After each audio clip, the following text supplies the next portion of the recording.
Sir JEE mains की date आ गई, हाँ जेईई मेंस की डेट आ गई है बिल्कुल। बस जेईई मेंस की डेट से ये तो हो गया है कि अब एग्जाम का माहौल स्टार्ट हो गया है, ठीक है ना, एग्जामिनेशन का माहौल चालू हो गया है अब। तो कैलसी, यस कैलसी भी जेईई मेंस ने यस इस बार जो है। अब ये क्या है, तू कैसी कैसी बातें कर रहा है तू है? अच्छा चल ले, इस पर भी बात कर लेता हूँ, वरना तो चैट करता रहेगा। यस बाबू बिल्कुल सही कह रहे हो आप लोग है, जेईई मेंस की डेट आ गई है, ठीक है, और उसका रजिस्ट्रेशन स्टार्ट हो गया है कल रात से, और उसमें कैलकुलेटर भी अलाउ कर दिया है इस बार से, पता नहीं क्यों किया कैलकुलेटर अलाउ, ठीक है। आई थिंक कैलकुलेटर, ठीक है, इसमें दो मत हो सकते हैं, ठीक है, तो ठीक है, अब कर दिया तो कर दिया, ठीक है ना, ठीक है। तो जो है अभी सिलेबस में मुझे कुछ खास चेंज दिखा नहीं है, पिछले साल के सिलेबस में, साल के सिलेबस में, ठीक है। अब बैठ के टेबल पे बैठूंगा, देखूंगा मैं पिछले साल में इस साल में, तो कंपेयर करूंगा क्या चेंजेस है, अभी तो मुझे चेंजेस दिखा नहीं है, ठीक है। लेकिन तुम्हें टेंशन लेने की जरूरत नहीं है, तुम्हारी कैलकुलेशन कैलकुलेटर से भी तेज है, ठीक है।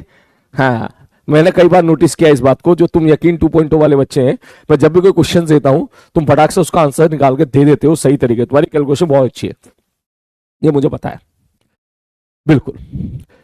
ये वैसी तुम्हारी कैलकुलेशन वैसी कैलकुलेटर वाली कैलकुलेशन नहीं है, मैं समझ गया हूं, ठीक है। कभी कभी आंसर ऐसा होता है जिसका फाइनल आंसर आ रहा है π/2 पाई, तो तुम वहां पर जो है प्रॉपर टिल द लास्ट बढ़िया आंसर निकाल के देते हो, ठीक है। तो बिल्कुल कह रहा सर नीट में भी होना चाहिए अलाउ, नीट में भी कैलकुलेटर अलाउ होना चाहिए। अब यार कैलकुलेटर अलाउ करना तो मतलब फिर एक तरह से पूरी जो हमारी शिक्षा की प्रणाली है, ठीक है, उसको लेकर ही एक जो है क्वेश्चन मार्क कह दे या बदलाव कह ले वाली बात है। क्योंकि अगर कैलकुलेटर अलाउ कर रहे हो तो फिर बचपन में जो पहाड़े याद कराया करते थे गुरुजी हमको, या आप बच्चों को याद कराए, फिर वो सारी चीजें बंद करनी पड़ेगी, ठीक है।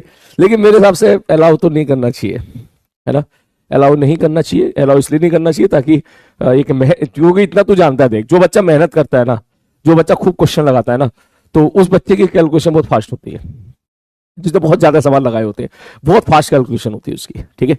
तो हमें तो यही चाहिए ना कि अच्छा बच्चा पहले एग्जाम में आ जाए, लेकिन ठीक है, अब हो गया तो हो गया है, अच्छी बात है, ठीक है। चलो इससे एटलीस्ट इतना तो, इससे ये फायदा हो जाएगा कैलकुलेटर अलाउ करने से, कि कभी कभी अच्छे बच्चे क्या होता है कि वो सिली मिस्टेक्स कर देते हैं, कैलकुलेशन मिस्टेक कर देते हैं, ठीक है ना, तो जिसकी वजह से उनका सवाल गलत हो जाता है, तो वो चीज अब बच जाएगी, तो कंपटीशन तो टफ हो जाएगा, बिल्कुल सही बात कह रहे हो, कंपटीशन तो टफ हो जाएगा, ठीक है। अरे कैलकुलेटर नीट में अगर आ भी गया ना, तुम्हारी स्पीड, तुम्हारी कैलकुलेशन मैंने नोटिस किया बहुत फास्ट है, बहुत फास्ट है। कोई बच्चा कैलकुलेटर से कैलकुलेट करेगा, ठीक है, और तुम पेन कॉपी से देखना, तुम उससे जल्दी कैलकुलेट करके निकाल दोगे। फील्डिंग सेट होने वाली है, हाँ बेटा यहाँ तो सेट होने वाली है तुम्हारी फील्डिंग।